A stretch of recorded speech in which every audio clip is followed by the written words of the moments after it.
Hello, guys. Listen, I want to take this time. I just had to sit down and take a minute. I want to share my day. I want to share my day, and hopefully, this will bless somebody. This will bless somebody. Okay, so I get up with the intention of going to Tupelo to pick up a TV table or a cabinet. And I saw on Facebook where this lady sells nice cabinets, nice stands. So I'm gonna run over there. Okay. But before I head out, I stop by the Shell station to get gas because I had a fourth of a tank, but I don't like to. I like to have gas in my car. So I stop at the Shell station and get my gas, and putting gas in my truck, I open my truck door and just throw my keys on the passenger seat. My keys, my purse, phone, all of that is in my truck. I don't think nothing of it. I've done it 100 times, right? So I close the door to my truck, and I take my gas. I've already went in the store and paid for my gas because I don't put my bank card. I don't pay at the pump. I don't do that because I don't trust the companies. Sometimes they hold funds, and sometimes it's 2 or 3 times what the amount of gas that you buy. So I ain't playing with them on that. So I always go in the store and pay for my gas. Anyway, back to the story at hand. I take the I take the I take the handle. The gas goes out and hang it back up, and I pull on my truck door to get in the truck and get ready to hit Tupelo, and the door is locked. So I go around the passenger side. The door is locked. I go to the 2 back doors on the vehicle, it's an SUV. Both doors are locked. Panic is beginning to set in. I go to the trunk. Try to pull it up. The trunk is locked. I stop in my tracks. I'm stunned. I'm in shock. I don't know. I'm trying to wrap my mind around. My keys are in the front seat of my truck, and my doors are locked. I've had this truck almost 4 years, and my truck it has never done that. It's never just locked. Okay. And I say, oh my God, I say it so loud that the other customers at the pump turn around, and it was a young lady and an older gentleman. They come over there to where I am, and they what's the matter? What's going on? And I tell them my truck is locked, and my keys are in the truck. They gather around me. Okay, they're here for support, and they gather. Okay, don't calm down because number one, I don't have an extra key to this truck because when I bought this truck, they only had one set of keys one key for the truck. And to get a key made is going to cost, I think they said $100, $200 something to get an extra key made. Okay. And not to mention, I don't know who to call. Matter of fact, I don't even think about calling anybody now. Only thing I'm thinking about what just happened.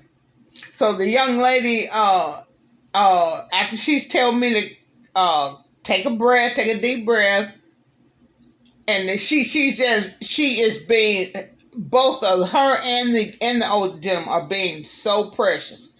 Later on, let me jump to this. Later on, I come to find out, the young lady is from Memphis, and the older gentleman is from Georgia. Okay, so they jump into action. Me, I'm still standing there with tears in my eyes. Like I said, I guess I'm still in shock because I just can't believe what just happened. She asked me, "Is there anybody you could call?" And I no, because I don't. The only two people's phone numbers that I know by heart are my son's and my daughter-in-law's. Only two numbers I know by heart, and they are weighing almost 2 hours away. And my daughter that lives up here with me, I don't know her number by heart, but I'm gonna learn it tonight. But okay, so she's on the phone. She's dialing the numbers of my son and my daughter-in-law that I've given her, and the older gentleman is trying to find a clothes hanger. He's pulling on my door handles, and she is too. They're double checking to make sure that the doors are locked, and he goes to search in his truck to see if he has a clothes hanger. He doesn't, so he goes in the Shell station. He's trying to find a clothes hanger. He says he can get in the truck if he has a clothes hanger. Okay. Fast forward. He comes back, he can't find a clothes hanger. And the young lady says, she says, okay, let's go to the auto parts store. There's an O'Reilly auto parts store right across from where I get my gas. So I get in the car with her and we drive across the street to the O'Reilly auto parts store. And she tells them what has happened. She's just taking charge by now. And she asks them, is there some kind of instrument or some kind of way that it's an auto parts store, so she wants to know if they don't have anything that can unlock vehicles. And me, it didn't even register in my head to call my insurance company. Okay, but anyway, they say they don't, and they tell us to call the fire department.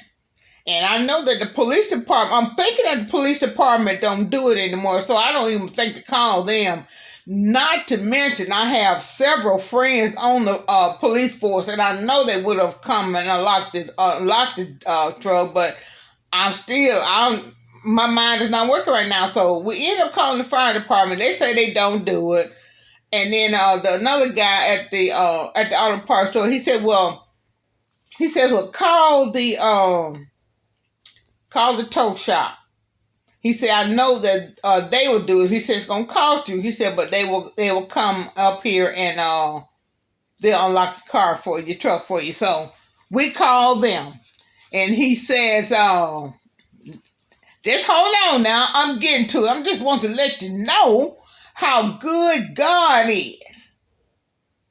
So he said, when I called the tow company, they answered. He says, I tell him what's happened. He said, the guy that does that has just left, and he's getting ready to get on the ramp going to Tupelo. And he said, I'm going to seek and I catch him. And I hear him talking to him, telling him that if he has not already got on the ramp, can he stop at the Shell station and unlock my truck for me? And while I'm on the phone talking to the tow truck owner, I see the tow truck pass by O'Reilly, and I see him do a U-turn in the street and pull into O'Reilly, where me and this young lady are. Okay, so we go out, we meet him out there in the parking lot, And I tell him, we tell him the truck is right across the street. And the young lady tells me to get back in the car with her. So I get in the car. We drive across the street. He unlocks my truck, no problem. And it's $60. They say it says $60. Hey, I don't care. I don't mind. I need to get my keys off my out of my truck. So he unlocks the truck, and I pull my debit card out to pay him. He says he doesn't have the machine to pay to pay for the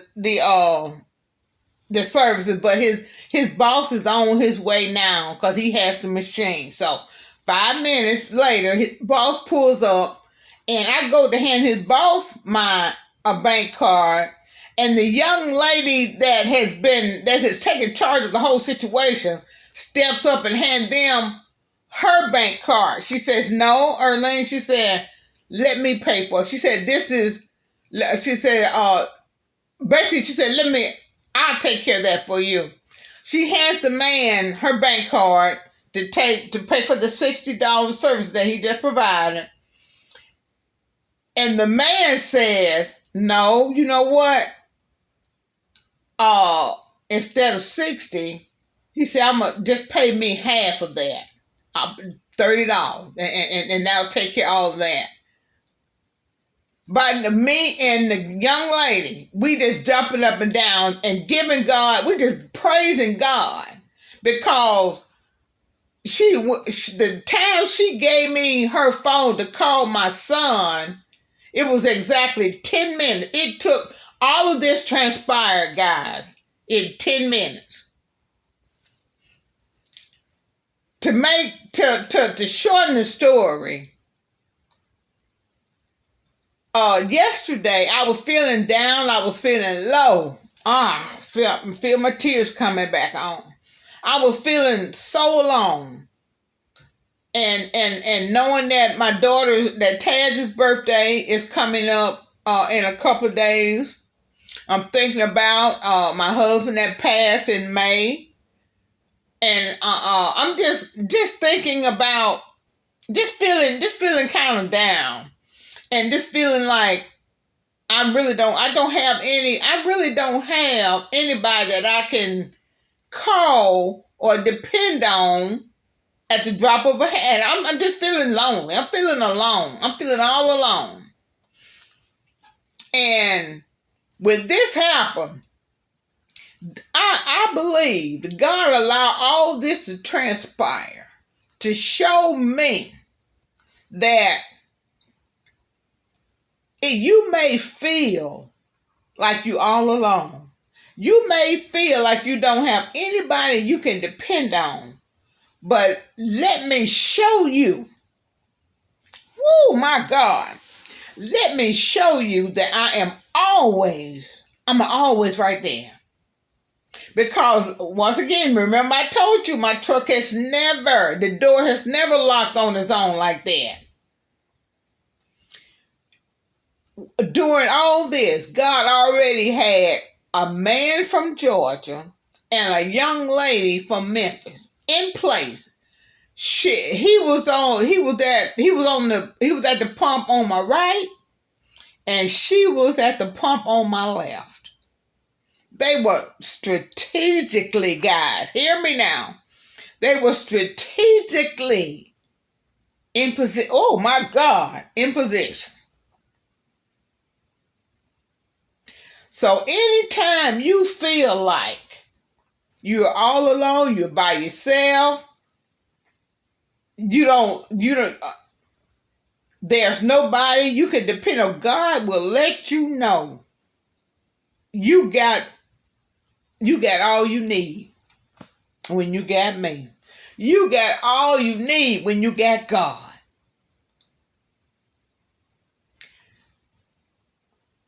The support, there's always people in place to bless you. Somebody needed to hear this. I needed to share this. This happened to me. so that I could share it with somebody else. Somebody else needed to know, baby, you're not by yourself. In the natural, thank you, Holy Spirit. In the natural, it may feel like you're all alone. But in the spirit realm, God got people placed strategically in position. Just for you. He is right there. No matter what you're feeling, no matter what you're going through, no matter how lonely or alone you may feel. Granted, I have children. I have beautiful, wonderful children that love me. That love me and their dad. They love us. They are loving, kind, sweet children.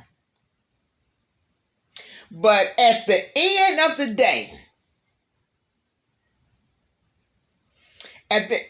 day, when I come home, I have to come home by myself. I have to come home to an empty house.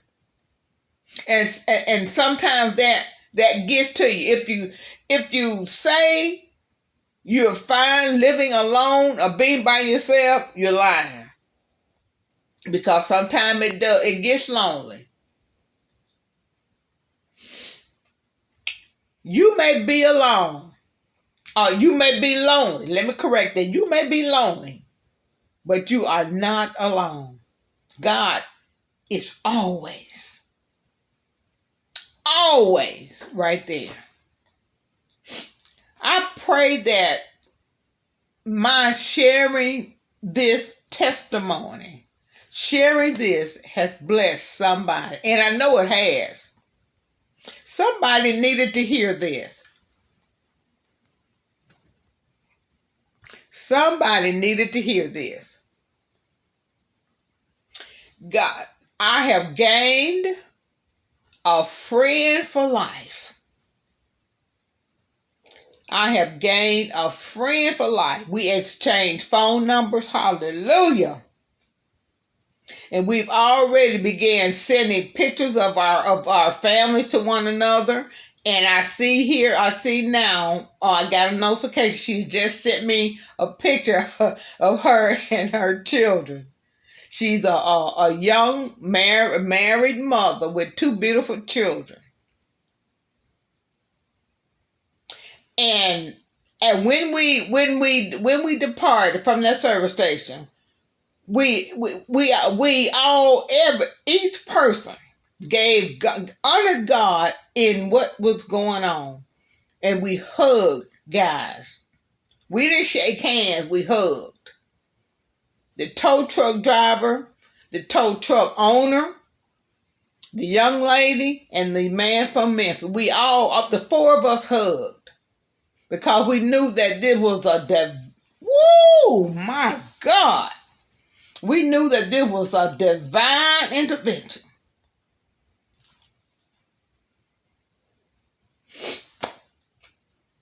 That's all I got. You're not, you may be lonely, but you're not alone. God bless you. And let me know in the comments if this blessed you, if this message, if this testimony was for you. Let me know. I love you with the love of Christ. Have a wonderful evening.